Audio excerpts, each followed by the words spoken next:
I'll Sure. start. Sounds good. Why does Nick describe the land that lies in between the eggs in New York as a valley of ashes?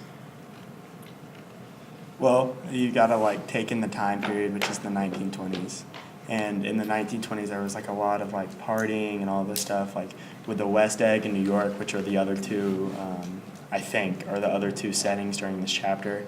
And so like he said he doesn't know nobody who lives in the West Egg and all that in chapter 1, except for Gatsby. And then in New York, West Egg is like unbelievably like beautiful, and then New York is like the party town and all of that. And then you get to the City of Ashes, and there's literally just like nothing. And it's just like dirt and all this, which kind of leads into what's going to be happening later in the 1920s with the Depression, which is like, it's kind of like finally meeting up with society, which is what pretty much is all this is going to be. Like how the West Egg is probably not going to be the West Egg, how it's going to be pretty much be the Valley of Ashes after the Depression. Why is it called West Egg, what do you think? Like, what went the name of that? That's one thing I wrote down, because it was put on page 36, paragraph 8. Narrator lives in West Egg. I was wondering why they named it that. I don't know.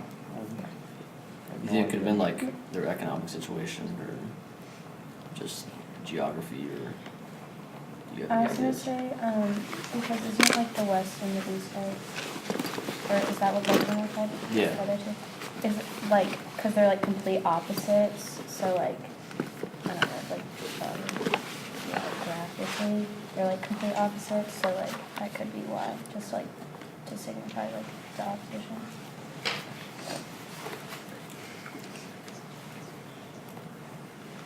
Any other questions here, Tom? Yeah. On page 39, paragraph 4, Myrtle Wilson's talking about why she married. And she said, I married him because I thought he was a gentleman. She said, finally, I thought he knew something about breeding, but he wasn't fit to lick my shoe.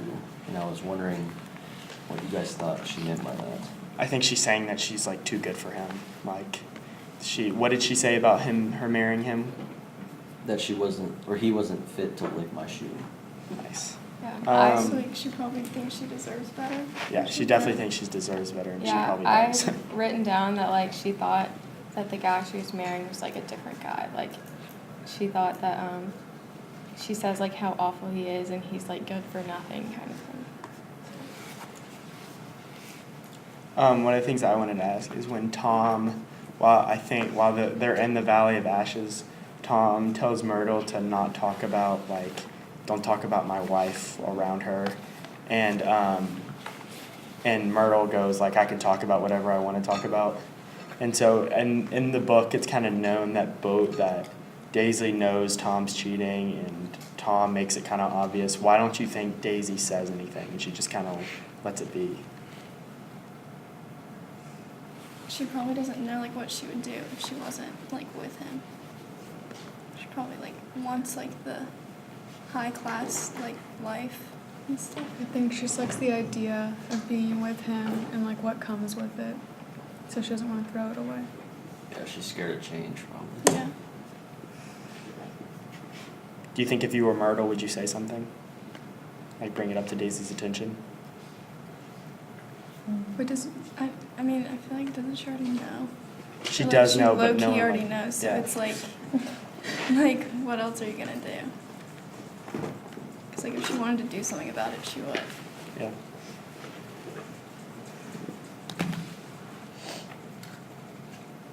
Okay, so I don't know the page number because I didn't write it down, but it was Myrtle talking, and she said, I told that boy about the ice. Myrtle raised her eyebrows in despair at the shiftlessness of the lower orders. These people, you have to keep after them all the time. And so the way I like analyzed it was like I asked like a question about it, and I just said like, what does she mean by like these people, and how like she was acting and like her gestures and everything. And then I like connected it by saying that Myrtle thinks that acting like a snob like makes her sound fancy and like cool, but it just makes her sound like even more like what she actually is, and just like common like all the other people were. Yeah, when Myrtle talks about like when she says that, like these people, like one of the things that I think about is like when Tom wanted to get off at the at this place, like none of them wanted to because they all kind of looked down at these people because of the way that they live so lavishly, and it's just kind of like they don't want to be like even seen with these people because they're not as good or and all of this, and like I think that it's just kind of the way that they live that they don't want to be seen with the people in this part of town.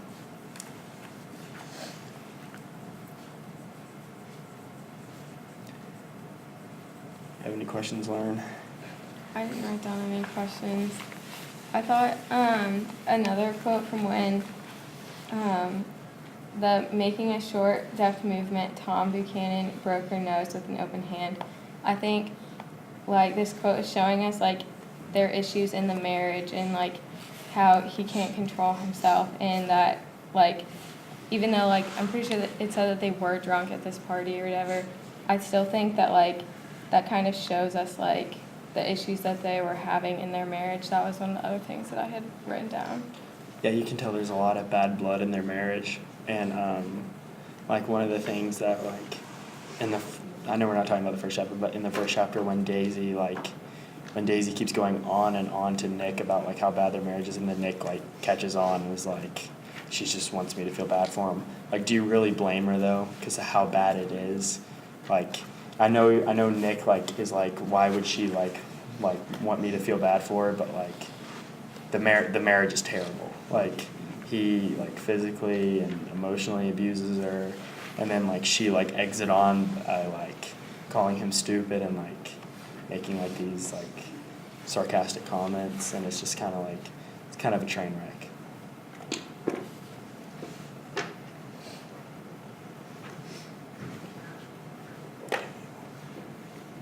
Oh, I wrote down, why do you think Tom is never happy about anything? Like, why is he always angry? Why is he violent with his wife? Why does he just never have any happiness in his life?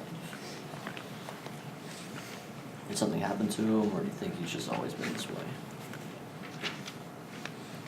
Some people are just like that. They're just bitter people. So maybe he's like that.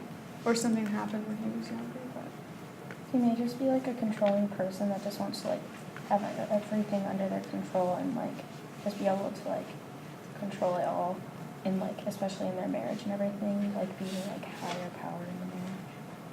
Yeah, and you can't blame it on his surroundings. Like, he went to Yale, was a football star, lives in the West Egg, has Daisy as a wife, which everyone just talks about how amazing Daisy is. And, like, he kind of has it all, but he's still angry and not happy, so it just kind of shows you, like, you can still have it all and just not be happy.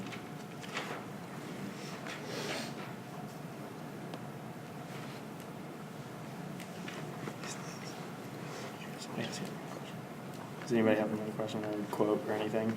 The next one I wrote down, I don't know which one, but it's Catherine talking, and you see, cried Catherine triumphantly. She lowered her voice again. It's really his wife that's keeping them apart. She's a Catholic, and they don't believe in divorce. Daisy was not a Catholic, and I was a little shocked at the elaborateness of the lie. So basically, I just like broke it down, and it was just like everything that she was saying was just a lie, and like, or that he was saying was just a lie, and that the standard like for the people was just so high that they just like, I don't know, just like the way they talked showed how like high their standards were, and like how they didn't really like know people and just like made up things and like said things, just like made assumptions. Is this chapter the one with the doctor? He comes in, Dr. TJ or whatever his name is? Yeah, Eckelberg? mentioned. Okay, Yeah. so one of the things that I thought was really cool was when they were talking about the eyes of him and like how he was looking down at like the West Egg and all the partying, and then Fitzgerald ties it into the eyes of God, like looking down at the decay of the people in the 20s, which I thought was really, really cool, because like he mentions like something about like him staring down from a billboard or something like that, like looking down at the people, and then like he says, like, this is the way that God is looking down at all the people right now, which I thought was really cool. Yeah, they have a billboard up there, it says.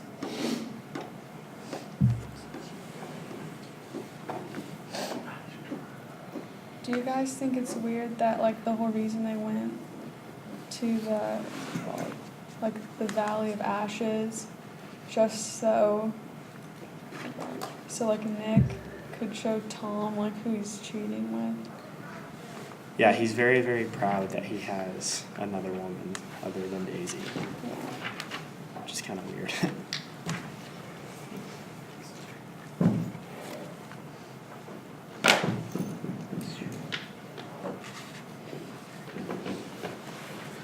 Anybody else have any other quotes and stuff?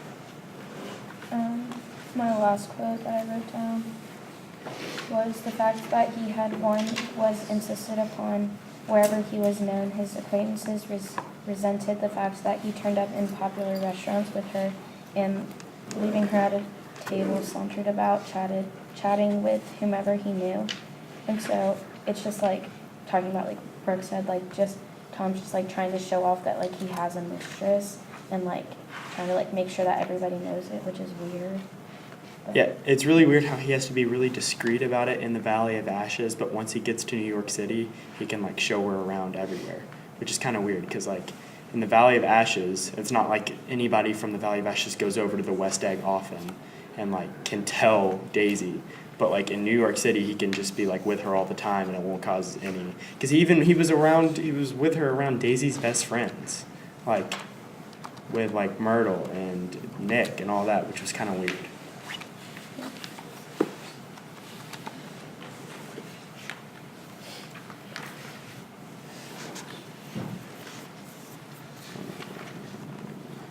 Brooke, do you have any quotes you want to share?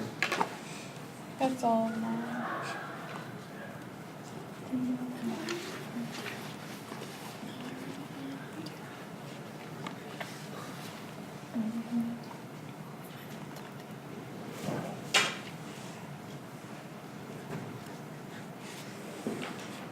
Does anybody else have any more quotes? Because I got all mine. Why do you guys think Fitzgerald's building so much up to meeting Gatsby?